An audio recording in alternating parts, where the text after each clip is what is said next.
Hi, welcome back to Guessagaingaming in London, in Watch Dogs Legion, but as is the way often with Watch Dogs Legion in London, I'm not here to make a video about Watch Dogs Legion, although I may make an odd comment about it because that's my way. Yeah, we're in London and I'm going to make another short video about things to do with gaming. This is more kind of general things that I've sort of thought or realised, and some of these points I get from talking to my friends that have no interest in gaming or used to game a little bit or don't really know about it, because it's very interesting when you talk to people who don't know about gaming or aren't really into it anymore to see what they would think, because it's easy when you're involved to kind of, even for people who are making content or play a lot, to not see certain things as like, what the hell, but when you're outside you can see it differently. Anyway, just for reference, we're in London, obviously, Watch Dogs Legion. We're in an area called Bethnal Green, which is an area to the north-east of London. You'll get a whole tour of London by the end of watching my channel. It's a nice wide area, lots of old buildings. It used to be a bit more run down back when I was a bit younger, but it's up and coming.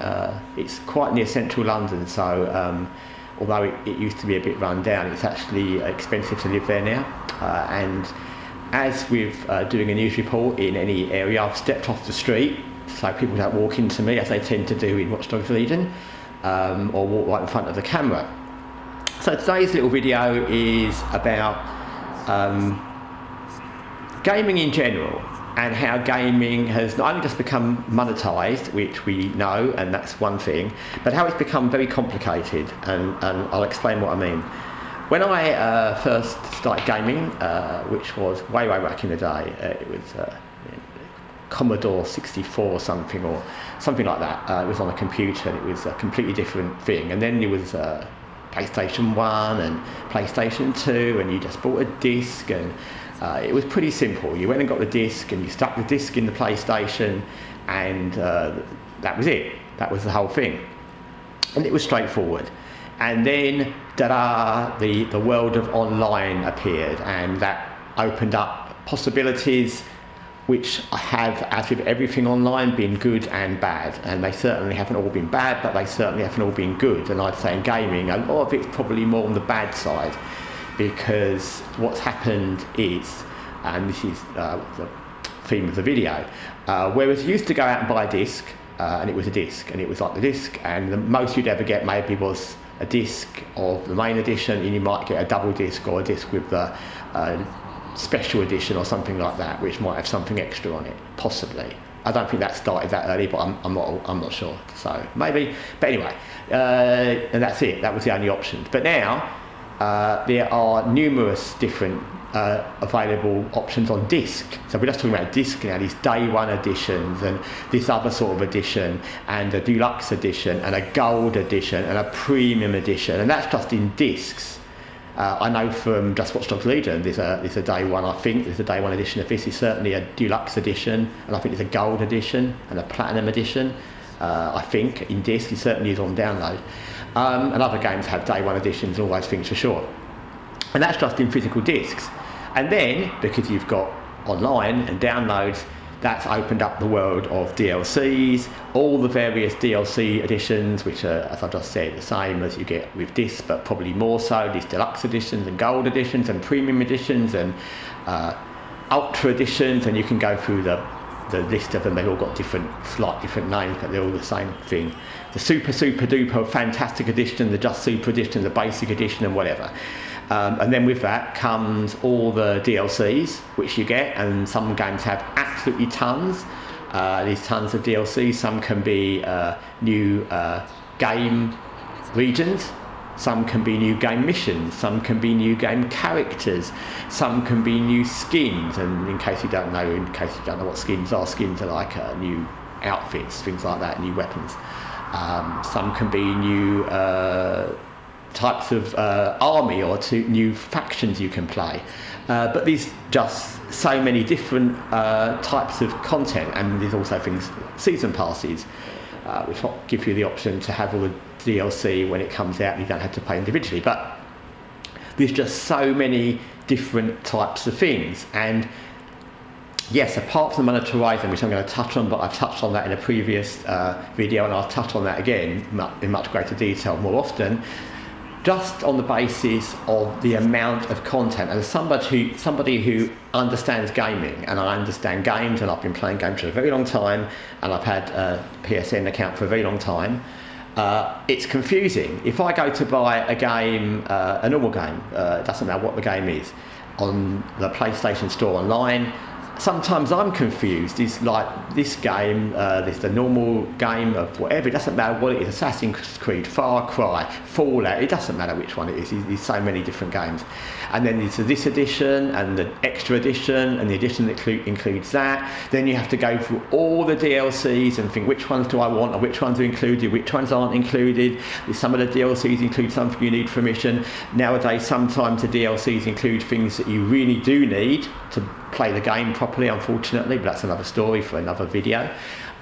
Sometimes they just skins, and it's hard, and it's hard for someone who knows to know what you're doing, because there's just too many things to confuse people, and you won't know what you need. You might think, yeah, I really needed the whole DLC edition, the Universal Super Fantastic Edition, but you don't, because all that actually contains is an extra couple of skins and a few extra weapons and something like that. I remember when I first bought Watch Dogs Legion, and so Watch Dogs Legion is something I know a lot about, and I got the season pass, and I got all the DLC, not all the DLC characters, but the DLC for the new missions, and I got some of the characters, but they came with one of the upgrades. And there's a DLC that saw a version of Watch Dogs Legion, which is the Ultimate Edition, I think it's called. There's a Gold and a Deluxe, and the Basic, and then there's the Ultimate. I think when I got mine, I got the Gold, I think. It includes the old original Watch Dogs, and that's about it. And then I had to buy the Season Pass and the DLC separately. And there's an Ultimate Edition, and I was looking at that because I really love Watch Dogs Legion. And I was thinking, okay, well, if Watch Dogs Legion Ultimate has got something else, I'll get that. Even if it had one more mission, I might consider buying that, even though I've already got the rest of the stuff. But it actually hasn't. It's really just got the basic things from the other DLCs, or the other versions, and a few extra skins. I think you get a couple of the extra characters, which you don't really need anyway, to be honest, and a few extra masks. But you don't, and that's what I mean. You wouldn't know that unless you played the game. You wouldn't know that unless you're very careful going through what each one's got. And there's so many, and this is just Watch Dogs Legion, and it's not the most famous game out there. It's not the one with the most DLCs. It has got quite a lot of DLCs, but they're mostly skins. And it's not the one that's got the most versions, but there are games that have ridiculous amounts of versions. And then there's different things again where you've got things enabled to play online as well, which I don't do, but that's a whole nother minefield. So it's just, there's so many ways where it's confusing for customers, and that, that's what all selling, doesn't matter what you're selling, is about. It's about the customer, it should be. And it's confusing for customers, it's confusing for me, it's confusing for people. I'm sure if any of my friends that didn't regularly play games went online to try and work out which version of Far Cry or which version of Assassin's Creed Origins to buy, they would be confused, because there's different versions and they wouldn't know which DLCs they need, which ones might be better, which ones are just a DLC that comes with a skin, and which ones come with content you might want. No one would know that unless you really research it, and people, don't have the time, and they don't have the often the information to know what they're looking for. So there are just so many different options with games. It's confusing. And yes, coming back to the monetization, of course, that the reason they do this to a point is because the more versions there are, and the more DLCs there are, and the more skins there are, and the more other bits there are, the more times they can charge people. I'm sure what I paid for Watch Dogs Legion, had I known in advance I'd like it a lot, I could have bought a different version and got what I've got now, instead of paying a separate amount for Season Pass and some of the DLC, but I didn't know that.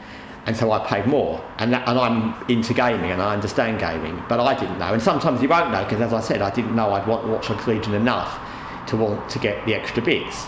So all these things are geared to thinking of ways to get people to pay more, because you buy a game, don't know whether you need the whole game, and either you might buy the whole ultimate super fantastic edition and never need half the things in it and they're just a waste of time, or B, you buy the basic edition because you don't know you'll need anything else, and then you'll find that you actually need a different character to really play the game properly, or if you get this character it unlocks this, or if you get this mission it unlocks that, or you need this skin, or this gun's better, and that's not even going into pay to win and things like that.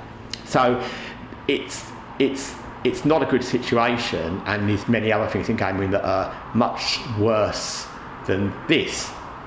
But I think it's this that started the confusion. It's the fact that from the basic disc versions of PS1, PS2, you got into these DLCs and extra versions of games, and that's what started this idea that they can release so many different things that you don't need or that should be part of the game. I mean, how many DLCs do we know for different games? And it doesn't just affect PlayStation or Xbox, it's computer games as well.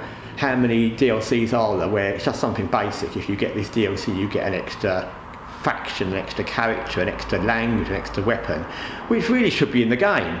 And if it was a game released on PS1 or PS2, it would have been in the game, because otherwise it wouldn't have been there. But they think now, how can we not put something in a game and we'll sell it back to you later on? And even that, in a sense, is, like I said, it's a bit stretching how they do it.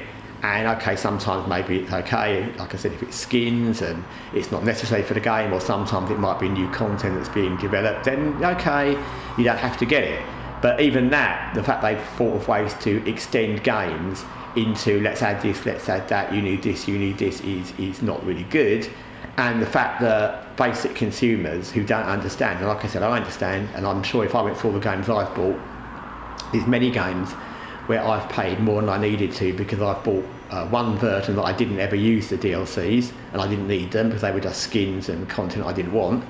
Or other versions where I bought the basic and had to buy extra versions where I could have got them in a deluxe, gold, silver, platinum, super edition, but I didn't know I'd want them, and that's the problem. Anyway, that's kind of all the thoughts I have. I have many other thoughts about gaming and many other thoughts about monetization, but this video is just going to be about the evolution of games from basic physical games to DLCs and online, and how that's changed the way they're sold, and how that's changed the way they're monetized, and how that's changed the way they're very complex sometimes to know what to buy, and to buy especially for newcomers in gaming. Anyway, thanks for watching Guessagaingaming from London, Watchdogs Legion, and myself. Take care.